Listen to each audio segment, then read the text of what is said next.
यज्ञ प्रारंभ हो चुका था। उसने अपने पिता की दिशा निर्देश अनुसार सभी कार्य संपन्न किए और उसका परिणाम क्या आया? यही कि इस ऋषि के वंशज उन महान ऋषियों ने स्वर्ग में जाने से पहले यज्ञ में प्राप्त सारी दक्षिणा उस युवक को प्रदान कर दी। जैसे वह उस दक्षिणा को उठाने लगा, इस समय वहां एक विशाल शरीर वाला काले रंग का व्यक्ति आया और उसने उस दक्षिणा को चित करते हुए कहा कि ये मेरी संपत्ति है। उस युवक के हाथ में अब कुछ भी नहीं था। इतनी मेहनत से प्राप्त की हुई इस संपत्ति को चाहते हुए वह कैसे देख सकता था, लेकिन उसके पास अन्य कोई विकल्प भी तो हो। इसलिए उसने वही किया जो उसे काले व्यक्ति ने उसे करने के लिए कहा। और वह क्या था? यह है आज की हमारे पुरुषोत्तम मास विशेष कथा का मुख्य विषय। तो चलिए आज की हम आपको श्रीमद् भागवत कथा की तीसरी और चौथे अध्याय से निकली हुई दो सुंदर कथा प्रसंग का वर्णन करते हुए सुनाते हैं।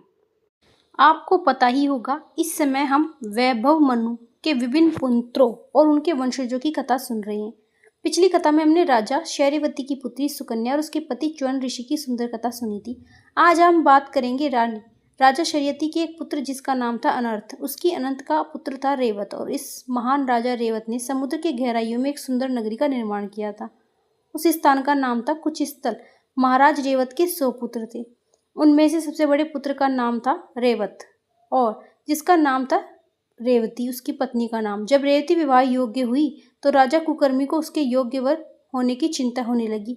अपनी समस्या का समाधान ढूंढने के लिए वे रेवती को लेकर ब्रह्मा जी के पास उसके लोक में पहुंचे। अब देखिए, जब राजा कुकर्मी वहां पहुंचे तो ब्रह्मा जी गंधर्वों द्वारा आयोजित एक संगीत समारोह में व्यस्त थे। ऐसे में मैंने सोचा कि ब्रह्मा जी को इस समय परेशान करना ठीक नहीं होगा, इसलिए उन्होंने कुछ समय वहीं बाहर प्रतीक्षा की। कार्यक्रम समाप्त हुआ। ब्रह्मा जी से मिलने के लिए वह जाकर उन्हें प्रणाम किया, फिर अपने आने का प्रवचन बताया और ब्रह्मा जी को कुछ योग्य वरों के नाम बताए। जब ब्रह्मा जी ने यह सुना तो वे जोर जोर से हंसने लगे। उन्होंने कहा कि जिनका आप नाम ले रहे हैं उन्हें मरे हुए तो लाखों वर्ष हो गए। यद्यपि आपने ब्रह्मलोक में कुछ समय बिताया, लेकिन पृथ्वी अब तक 27 चतुर्युग बीत चुके हैं। इसलिए इन राजाओं और राजकुमारों के भी पुत्र और पौत्र इत्यादि मारे हुए हजारों लाखों वर्ष भी बीत गए, परंतु आपको निराश होने की आवश्यकता नहीं है। आप जानते हैं इसका कारण क्या है? और इसके बाद उन्होंने बोला, शक्तिमान भगवान बलदेव पृथ्वी पर अपने लीलाएं कर रहे हैं। वे आपकी पुत्री के लिए सुयोग्य वर भगवान बलदेव समस्त जीवन के हितैषी हैं। कृपया उनके पास जाइए और उन्हें अपनी पुत्री प्रदान कीजिए और आप उनको प्राप्त कर सकते हैं। महाराज को प्रणाम किया और उनके राज्य में पहुंच गए और अब तक उन्होंने अपनी सुकुमारी पुत्री रेवती का विवाह बलराम जी के साथ करवाया और तपस्या करने हेतु बद्री का आश्रम चले गए। अब सुनते हैं दूसरी कथा और उनके पुत्र, उनका नाम क्या था? वैवस्वत मुनि के एक और पुत्र थे और उनका नाम था नभक। और राजा नभक का एक बड़ा ही आज्ञाकारी विनम्र पुत्र था जिसका नाम था नाभाग और वह उस समय ब्रह्मचारी होते हुए आश्रम में रहते थे। अपने गुरु से शिक्षा प्राप्त कर रहे थे। अनेकों वर्षों तक जब अपने गुरु के आश्रम से वापस नहीं लौटे तो उसके भाइयों ने सोचा कि अब यहाँ नाभाग नहीं आएगा तो चलो हम ही अपने पिता की संपत्ति का बंटवारा कर लेते हैं। और आपस में बंटवारा किया। यह सोचकर उन सभी ने आपस में ही पिता की संपत्ति बांट भी ली और नाभाग के लिए कुछ नहीं छोड़ा।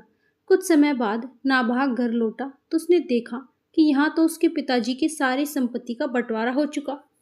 तो उसने अपने भाइयों से पूछा कि हे भ्राताश्री, पिताजी की संपत्ति में से जो आपने मेरे लिए क्या रखा? यह सुनकर उसके भाइयों ने कहा, तुम्हारे हिस्से में पिताजी आए हैं, जो उन्हें ले जाओ और उनकी सेवा करो। वही हिस्से में आए हैं तो उन्हें ले जाओ और उनकी सेवा करो, वही तुम्हारी संपत्ति है। यह सुनकर नाभाग अपने पिताजी के पास आया और उसने कहा, पिताजी, बड़े भाइयों ने मेरे हिस्से के रूप में आपको मुझे सौंपा है। अपने पुत्र की इस निर्दोषता पर पिता ने कहा कि पुत्र, तुम इन सबके धोखे में मत आना, क्योंकि मैं तुम्हारी संपत्ति नहीं हो सकता। अब ध्यानपूर्वक मेरी बात सुनो। अंगिरा मुनि के वंशज एक विशाल यज्ञ करने जा रहे हैं। वे सभी अत्यंत बुद्धिमान हैं, लेकिन फिर भी यह सब भ्रमित हो जाएंगे। आप अपना कर्तव्य करने में कोई भी त्रुटि ना करें। तुम उनके पास जाओ और उन्हें वैश्व देव से संबंधित 2 वैदिक मंत्र की शिक्षा दो। जब तुम ऐसा करोगे तो तुम पर अत्यंत प्रसन्न होगे। यह पूरा करके स्वर्ग लौट जाओगे, लेकिन जान से पहले तुम्हें यज्ञ में प्राप्त बड़ी सारी दक्षिणा देकर जाना होगा। इस आदेश का तुम पालन करो। और ऐसा ही हुआ। जब अंगिरा ऋषि के वंशज वे महान ऋषि स्वर्गलोक की ओर जाने लगे तो जाने से पहले उन्होंने यज्ञ में प्राप्त सारी दक्षिणा नाभाग को दे दी। जैसे ही वे उस दक्षिणा को देने लगा उस समय वहां एक विशाल देव वाला काले रंग का व्यक्ति आया और उसने उस दक्षिणा को छीनते हुए कहा, यह मेरी संपत्ति है।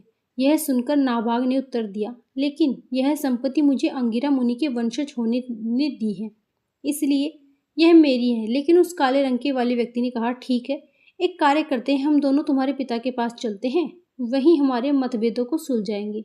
अब दोनों पहुंच गए और नभग और उस काले व्यक्ति की बात सुन महर्षियों ने जो भी दिया वह निश्चित भगवान शिव की संपत्ति है, इसलिए इस पर तुम्हारा अधिकार नहीं है। जब नाभाग ने अपने पिता के ये वचन सुने तो उसे समझ में आया कि यह काले रंग का व्यक्ति और कोई नहीं है, अभी तो स्वयं भगवान शिव है। उसने उन्हें प्रणाम किया और कहा, हे पूजनीय महादेव, ये सारी संपत्ति आपकी ही है। मैं आपके चरण कमल में अपना शीश झुकाता हूँ और आपकी कृपा की याचना भी करता हूँ।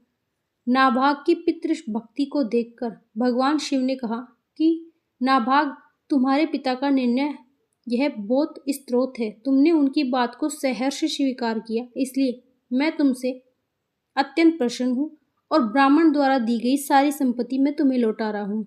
वास्तव में शिवजी ने नाभाग की परीक्षा लेने के लिए ही यह लीला रची थी। उसकी पितृभक्ति और यह व्यवहार देखकर वे प्रसन्न होकर भगवान शिव वहां से वापस चले आए। और ऐसे महान नाभाग के पुत्र थे महाराज अम्बरीश, क्योंकि भगवान विष्णु के एक महान भक्त थे। उनके जीवन में एक समय ऐसा प्रसंग आया जिसने उनकी कीर्ति युगों युगों तक संपूर्ण ब्रह्मांड में प्रसारित कर दी। और ऐसा क्या हुआ था उसके जीवन में, यह हम आपको बताएंगे अधिक मास विशेष कथा की अगली कड़ी में। तो इसका सार यही था। अगर वीडियो अच्छी लगी हो तो लाइक करें। राधे राधे।